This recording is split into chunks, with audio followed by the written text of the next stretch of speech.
বয়সটা ৩৮। যেখানে অধিকাংশ ফুটবলার বুট জোড়া তুলে রেখে অবসরের দিন গোনেন, সেখানে তিনি যেন প্রতিনিয়ত নিজের বয়সকে বুড়ো আঙ্গুল দেখাচ্ছেন। হ্যাঁ, আমরা কথা বলছি ফুটবলের সর্বকালের সেরা মহা তারকা লিওনেল মেসিকে নিয়ে।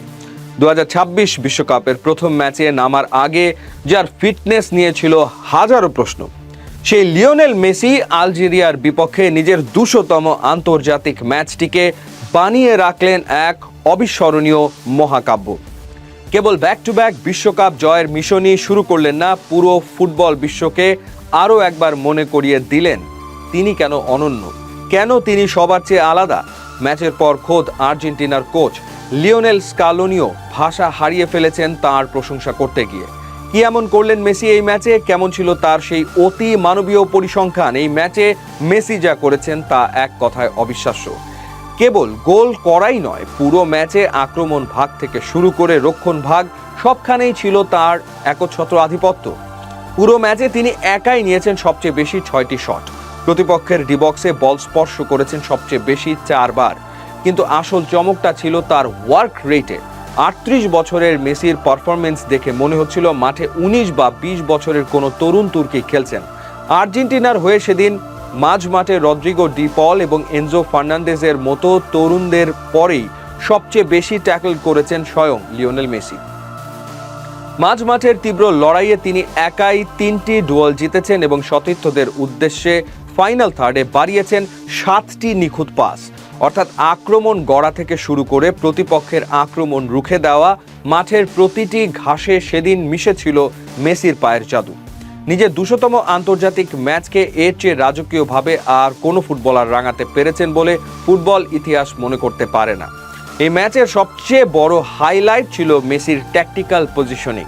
টুর্নামেন্ট শুরুর ঠিক আগ মুহূর্তে তার হ্যামস্ট্রিং ইনজুরি নিয়ে যে ধোঁয়াশা তৈরি হয়েছিল, মাঠে নামার পর তার বিন্দুমাত্র ছাপ দেখা যায়নি। স্কালোনি এই ম্যাচে মেসিকে প্রথাগত উইঙ্গার বা ফলস নাইন হিসেবে খেলাননি, বরং তিনি খেলেছেন একজন ফ্রি রোমিং প্লেমেকার হিসেবে।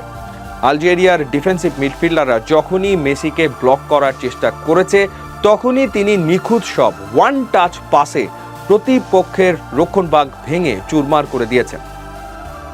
ম্যাচের প্রথমার্ধে মেসির পা থেকে আসা ৩টি কি পাস যদি লাউতারো মার্টিনেজ গোল করতে পারতেন, তবে অ্যাসিস্টের তালিকায় আজ মেসির নাম আরও উপরে থাকত। এই ইনজুরি কাটিয়ে ওঠার পেছনে আর্জেন্টিনার মেডিকেল টিম এবং মেসির ব্যক্তিগত ফিটনেস ট্রেইনারের যে রাত দিন পরিশ্রম ছিল, মাঠের ৯০ মিনিটের প্রতিটি সেকেন্ডে তার প্রমাণ মিলেছে।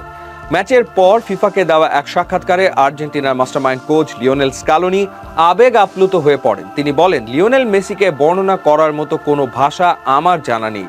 দীর্ঘ ২০ বছর ধরে সে আমাদের এই ধরনের অবিশ্বাস্য জিনিস দেখতে অভ্যস্ত করেছে।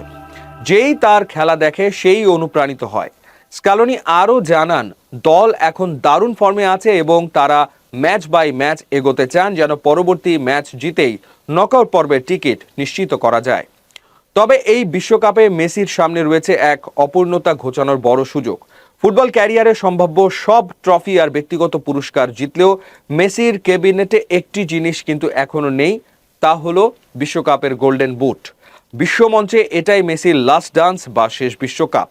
আর যেভাবে তিনি প্রথম ম্যাচেই নিজের এলিট স্ট্যান্ডার্ডকেও ছাড়িয়ে গেলেন, তাতে মনে হচ্ছে এবার গোল্ডেন বুটের অধরা স্বপ্নটাও অধরা থাকবে না। ৩৮ বছর বয়সে এসেও লিওনেল মেসির এই অবিশ্বাস্য ক্ষুধা এবং ফুটবল শৈলী আমাদেরও মুগ্ধ করেই চলেছে। প্রথম ম্যাচের এই বিধ্বংসী রূপ দেখার পর আপনার কি মনে হয়? আর্জেন্টিনা কি পারবে তাদের বিশ্বজয়ের ধারা বজায় রেখে ব্যাক টু ব্যাক বিশ্বকাপ ঘরে তুলতে? আর মেসি কি পারবেন তার শেষ বিশ্বকাপে গোল্ডেন বুট নিজের নামে করে নিতে? আপনার মূল্যবান মতামত কমেন্ট করে জানান।